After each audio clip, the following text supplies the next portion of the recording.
Hello and welcome back to the GB Fantasy Football channel. In today's video, we're going to be looking at some big differentials ahead of the Game Week 9 deadline. Now, don't be caught out. It is a Friday deadline this week, not a Saturday one. So get your teams locked in well ahead of time. If you can, please drop a subscribe on the channel. It would be greatly appreciated. There's over 70% of viewers currently not subscribed. So go ahead. It's free. Go press the button down below. And if you could hit a like on today's video, that'd be greatly appreciated. The target for all Sun Dream Team videos is 100. So hopefully we can hit that one as well. And hit the bell notification whilst you're down there to complete the perfect hat trick so you don't miss an upload in the future. Now, without further ado, let's crack on with the video.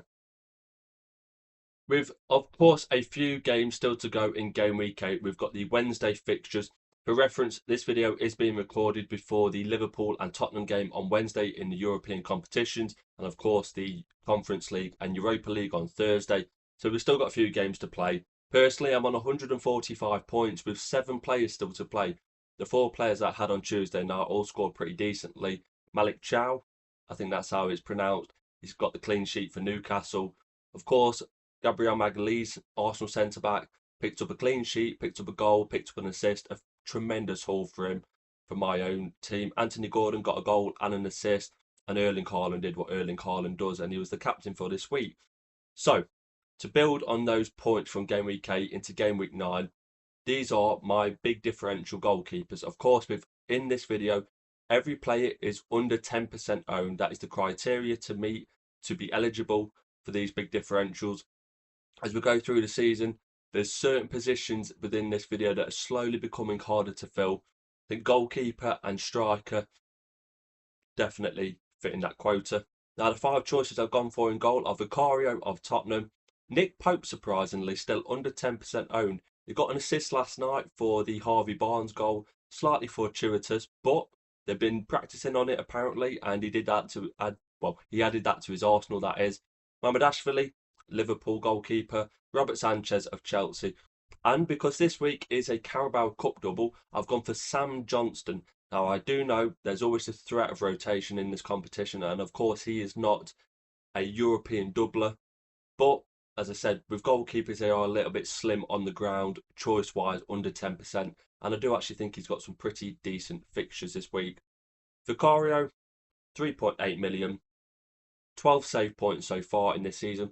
Compared to the Game Week 8 one, I've gone for individual save points rather than individual saves. It's easier to bundle that kind of information together because in some instances, there was goalkeepers not picking up points within the games, but they are, of course, still making that one save within it. So it was a little bit harder to come across that kind of data.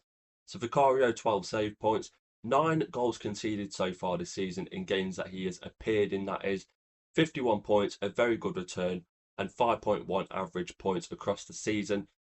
Personally, though, of course, I've got Kinski. He might play that Carabao Cup double. Will he, though? Of course, Tottenham do have Newcastle away in that competition, and that is a very difficult fixture. Vicario hasn't really shown himself in very good light recently. Partially at fault for the Morgan Rogers goal, in my opinion, at the weekend. Should have got across. And a lot of those points were amassed at the start of the campaign. Tottenham's home form seems to be slightly hit and miss compared to their away stuff, but for that 3.8 million range, a mid-priced goalkeeper, slightly decent option this week. Next up, as I mentioned, Nick Pope, 8.4% ownership, 4.4 million in price, which is quite a lot for a goalkeeper.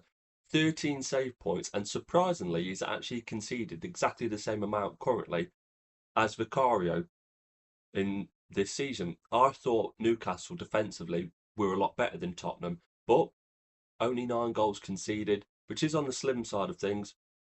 74 points out for Nick Pope this 25-26 campaign so far. 6.7 points average per game is a ridiculous return for a goalkeeper. That's the equivalent of keeping a clean sheet every game. No bonus or no saves on top of that. But if he's getting 2 for the appearance and 5 for the clean sheet, that's an incredible return. Mamardashvili, a very short-term option, probably the next 2 to 3 game weeks, depending on the Alisson Becker injury news. 3.4 million in price, a very good price for what is historically a good Liverpool defence. Of course, that's not quite been the case so far this season. quite open, and with the Gravenberch injury, we're not sure how that's going to affect them defensively either. Both fullbacks are struggling, but can you see Liverpool keeping some clean sheets over the next 2 to 3 game weeks, despite them being quite poor? I think they might keep 1 or 2, and for that price, it's a very good route into that defence. Only 4 save points and 5 goals conceded, which is quite a lot considering he's only played, I think it's 2 or 3 fixtures so far this season.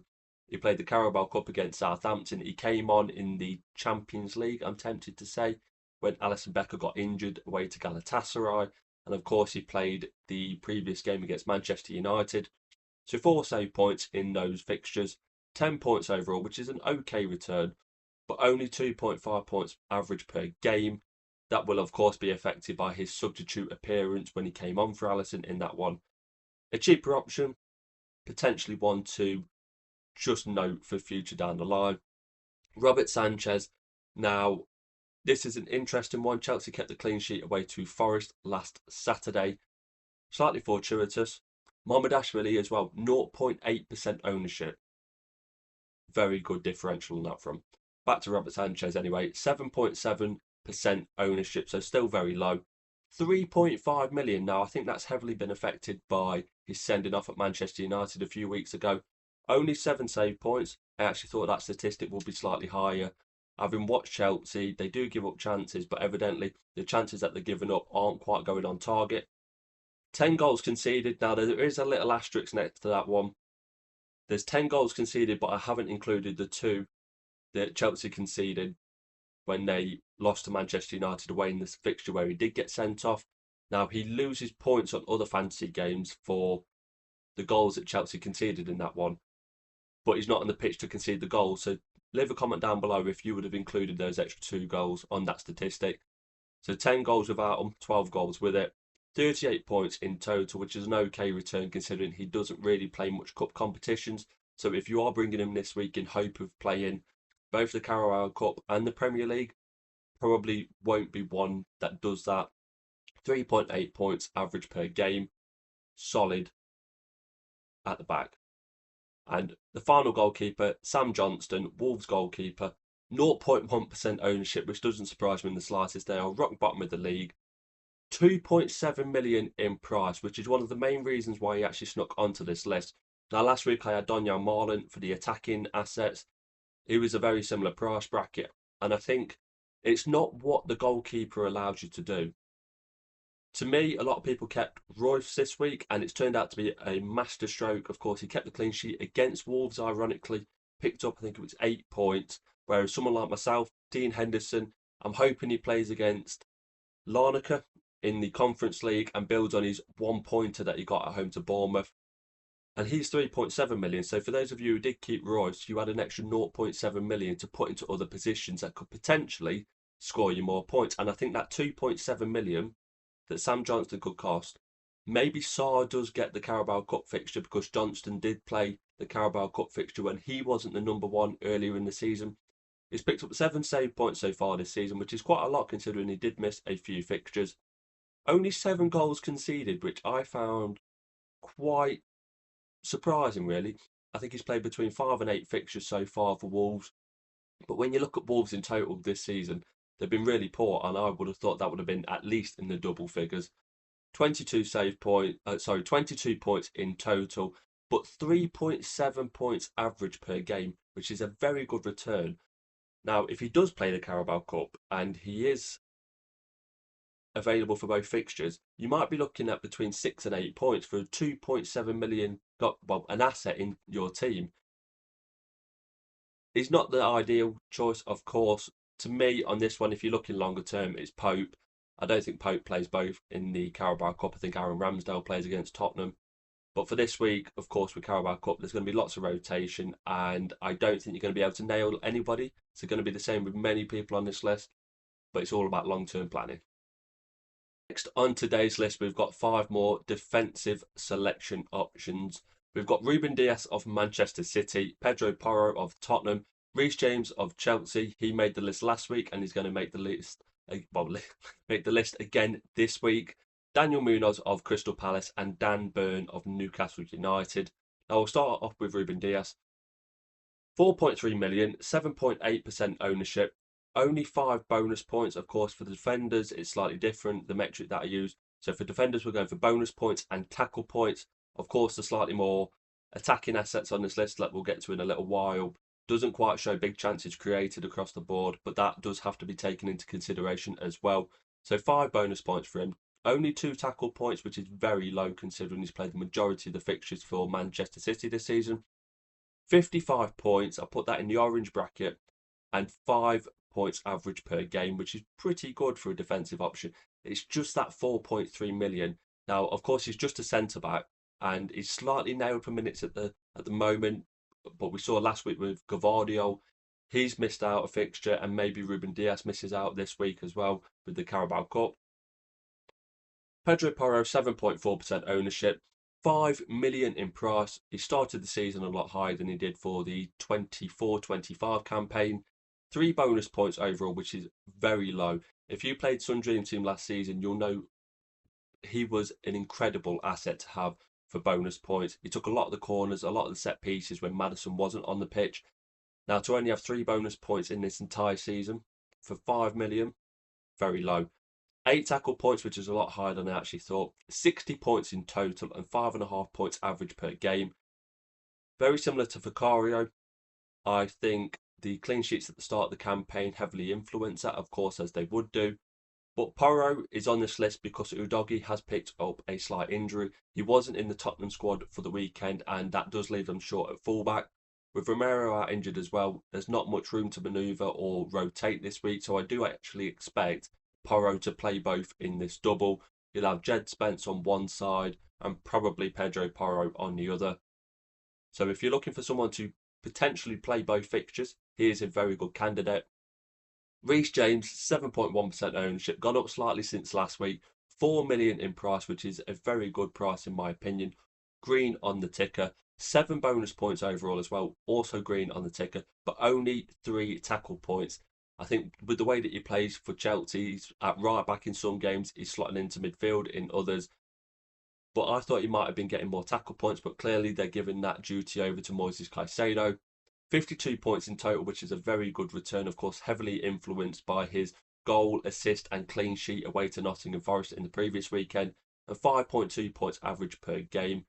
Now, Reece James has started a lot of games over the past several game weeks, played a lot of 90 minutes, and I do think with his return last week and the 0.3 rise that he's on for going into Gameweek 9, a lot more people will gamble on him, especially with the Malo Gusto injury.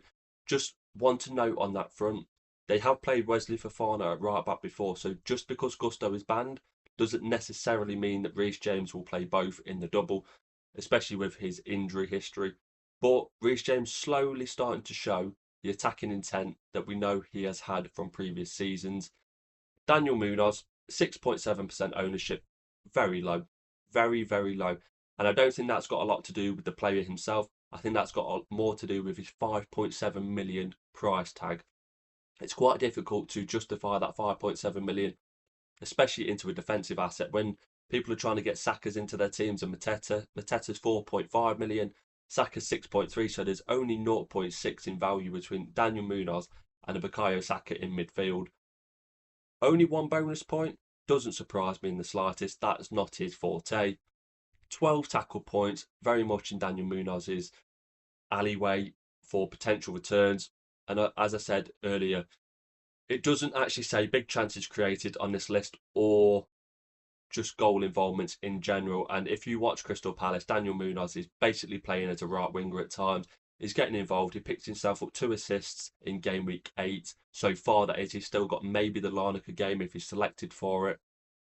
80 points so far this season. He's continued his form from the last campaign that cost me so dearly in the 24-25 season for Sun Dream Team.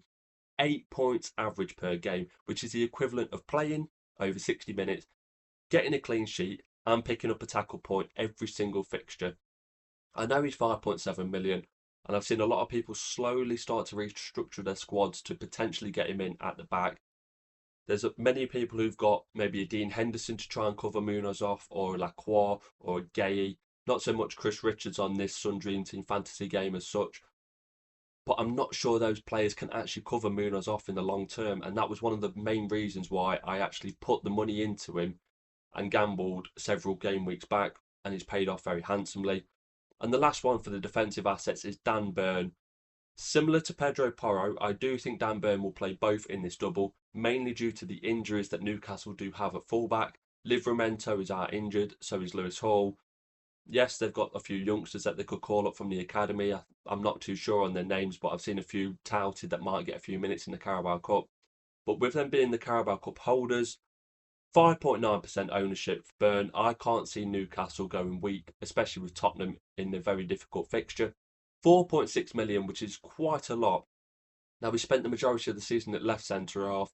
It shifted to left back because of the injury to Lewis Hall and Livramento. So you'd assume it'd be Trippier on one side, Dan Burn on the other, and maybe a bit of rotation at centre half. Botman might be taken out for Fabian Schär. Maybe it's Chow. He gets a rest for that one. But I don't see Burn or Trippier missing out too many games.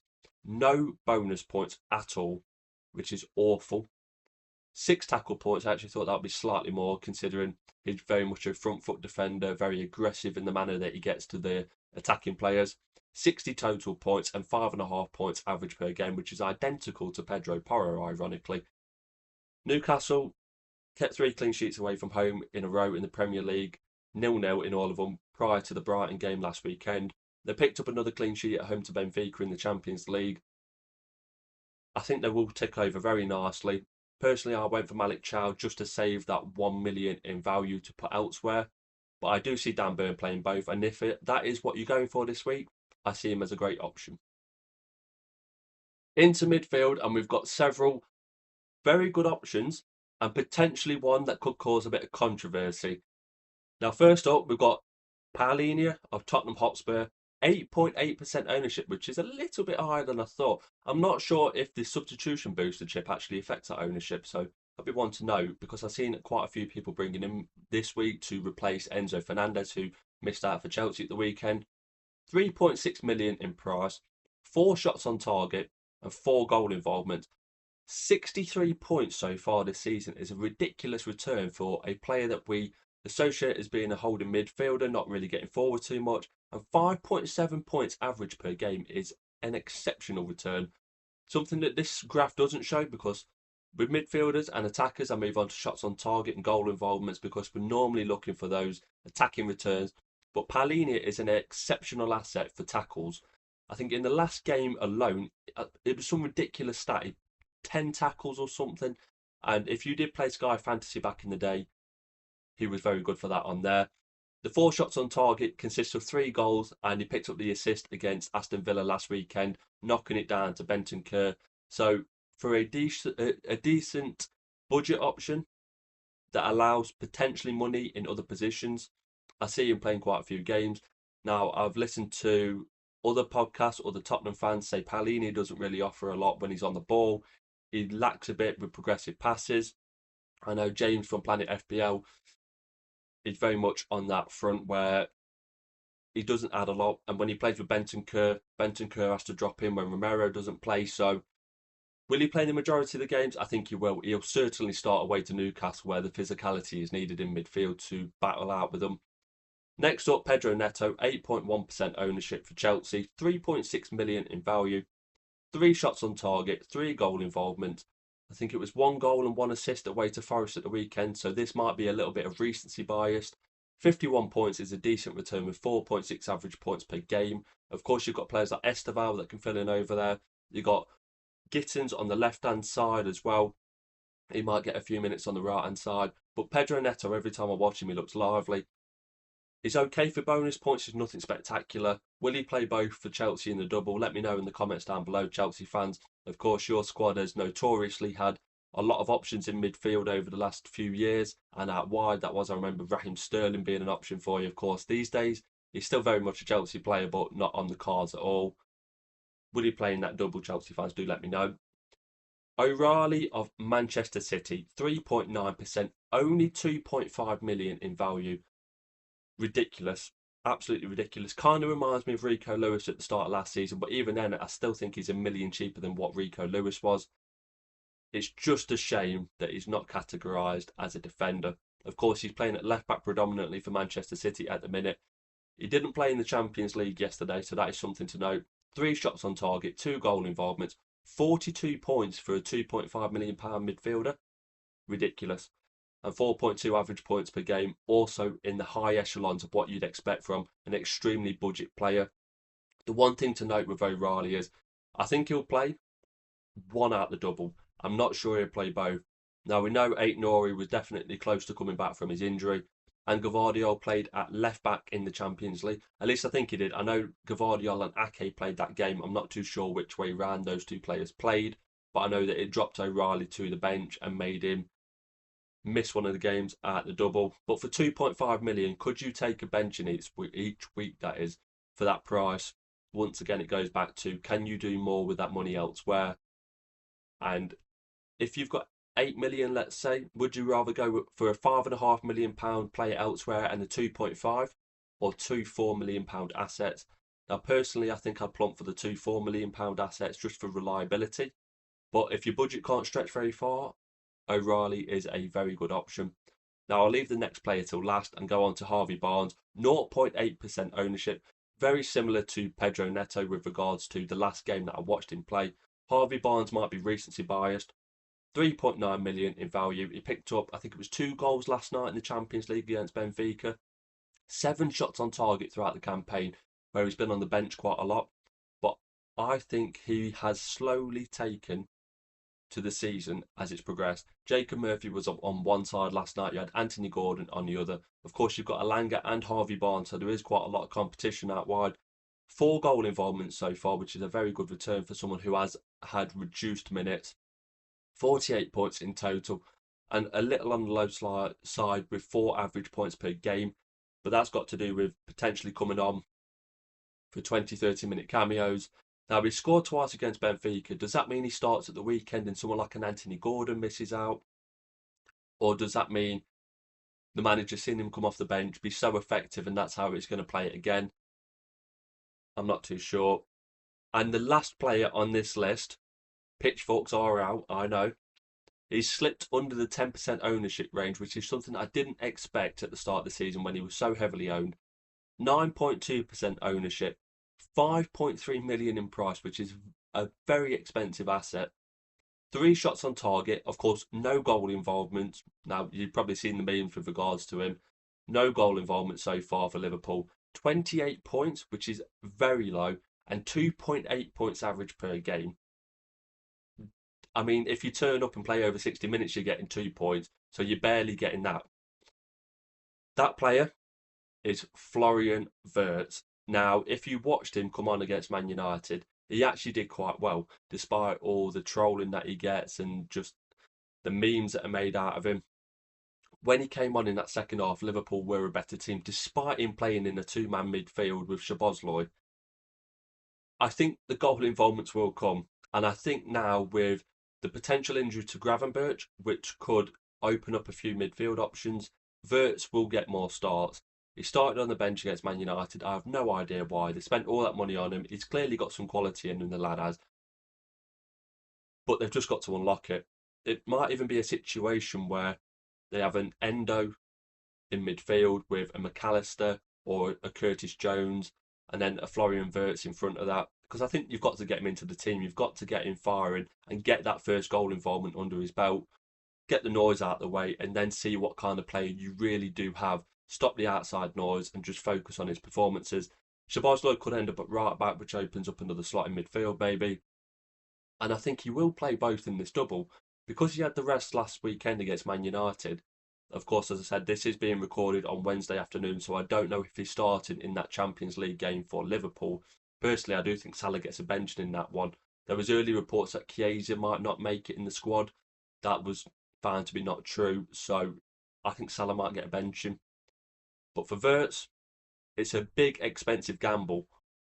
But getting ahead of the curve, because a lot of that 9.2% will be inactive teams from the start of the season, so I'll be intrigued to see how much of that percentage is actually engaged managers. I think once he gets his first goal involvement, he might be one that slips back in our team. But have I gone too early? Leave a comment down below, Liverpool fans, on do you think he will actually be a viable asset at some stage this season? And the last players on today's list are the attackers, of course. This, in every game week differential video I do, is by far the hardest segment to complete. Now, one of the many players that we've had in here over the last few weeks with regards to the differentials, Mateta, he's always been under 10%, but with his massive haul at the weekend, his hat-trick, should have had 4 or 5 in that one, he's actually tipped himself over the 10% ownership range, so a salute and a goodbye to him on these videos unless he drops down over the next few game weeks. But we'll start off with Cody Gakpo, 7.4% ownership, 4.7 million in value, which is in that medium category in my eyes. 6 shots on target and 5 goal involvements. Now, in last week's video, we saw the graph. Mateta had 10 shots on target prior to that. His XG and his data was very high, despite him not necessarily picking up the points that probably warranted. Lo and behold, at that weekend, he's having 3-4 shots on target again, and this time they're going in the back of the net rather than missing. And it's the same with Cody Gakpo. He's taken 6 shots on target throughout the season with 5 goal involvements, but he hit the post 3 times against Manchester United at the weekend. Now, if he would have scored an extra 2 goals on top of that, let's say he just scores 2 for argument's sake, his ownership is not staying under 7.4% going into this week. A lot of Liverpool fans give him grief for his lack of ability out on that left-hand side. Whenever I watch Liverpool, he is their most dangerous player because Ekitike starts on the bench. You see Isaac, he looks off it. You see Salah, he looks off it. Gakpo looks like the one who's going to be the driving force. 58 points in total. As I said, if a couple of those went in rather than hitting the post at the weekend, you're looking at 70 plus points over the season, and that's a ridiculous return. That would probably catapult him into the second highest scoring attacker for the season, of course, behind Erling Haaland. 5.8 points per average per game. Very good return. A player just returning from injury, Marmoush from Manchester City. 1.5% ownership. He missed the majority of the season so far. He got injured on international duty. 4.8 million in price. 2 shots on target, 1 goal involvement, 16 points in total, but 4 average points per game, which is something to note because, of course, the 16 points is very low.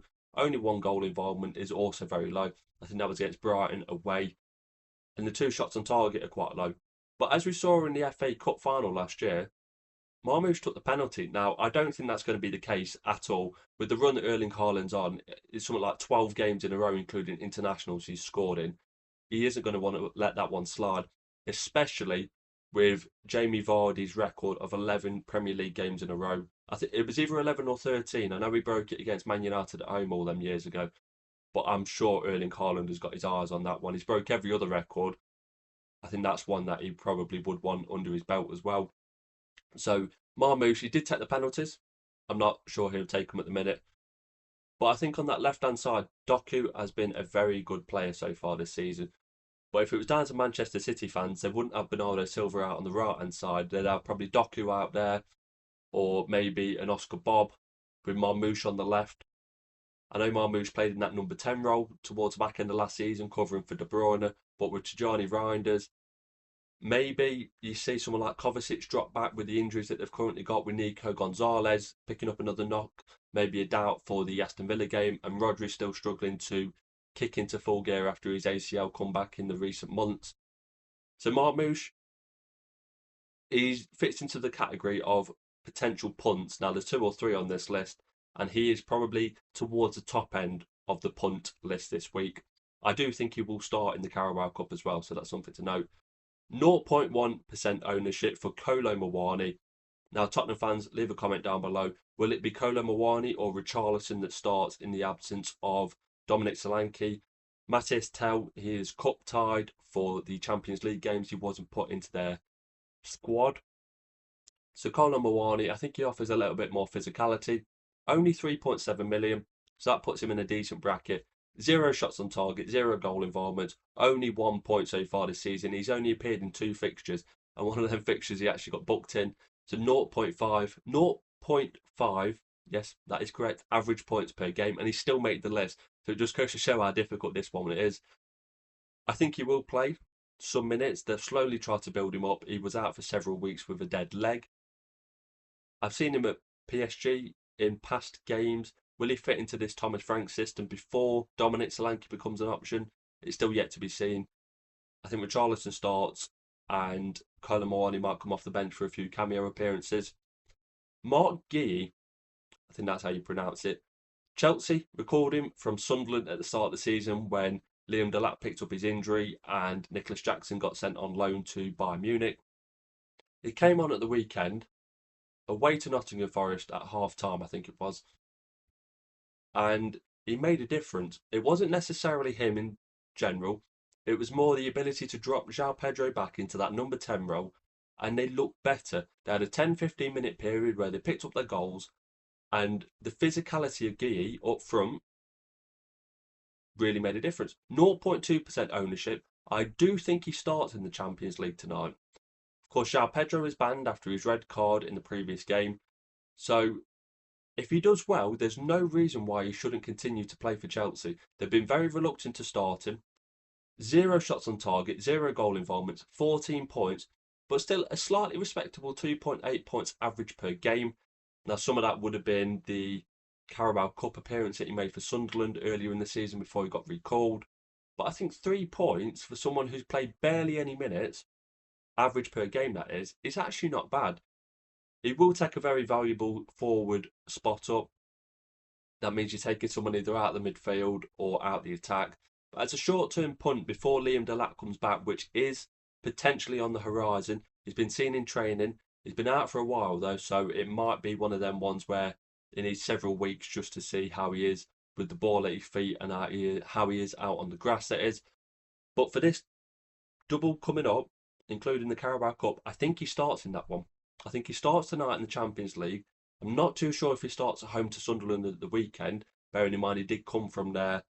Well, he got recalled from there, that was. But I do think he starts in the Carabao Cup game. So if you're struggling for budget, he's a decent option. And the final player on this list is Eddie Nketiah. 0.2% ownership, 2.8 million in value, which is a very good amount. Very low, enables that money to go elsewhere. 3 shots on target, 2 goal involvement. I think that's both 2 goals, that is, not no assists, just 2 goals. And if you're an Arsenal fan, you know full well Eddie Nketiah is the equivalent of Fox in the box. He's going to get you tap-ins. You won't get anything too flash from him, but he'll put the ball in the back of the net. For Palace, he plays in 2 positions. He either plays in the number 9 role if they want to give Mateta a night off, which is a potential thing against Larnaca in the Conference League on Thursday. It wouldn't surprise me at all, especially with Arsenal away at the weekend. Or if he's playing in one of the number 10 roles like he came on at the weekend for Yeremy Pino. He offers a lot of legs, a lot of pressing mobility. Just a really solid option for him. And I think they've missed him from the start of the season where he had his own injury problems. And 4 points average per game for someone who's 2.8 million in value. If he somehow started to start more games for Crystal Palace, or there was an injury or two to players like Kamada or Yeremy Pino, or even Ismail Assar, who's had his own injury problems this season, I don't think they'd be worried about putting Eddie Nketiah onto the pitch and starting him in fixtures. I think it was quite telling that the only substitution that Palace made at the weekend was actually bringing Eddie Nketiah on, which shows that their I'd say 13 to 15 man squad that he really trusts Glasner, that is. Nketiah is one of them. So the attackers, quite slim on the ground. It might come as no surprise, but the one on this list that I definitely plump for if you're potentially trying to cover off that Mo Salah route with not having him in your team would be Cody Gakpo.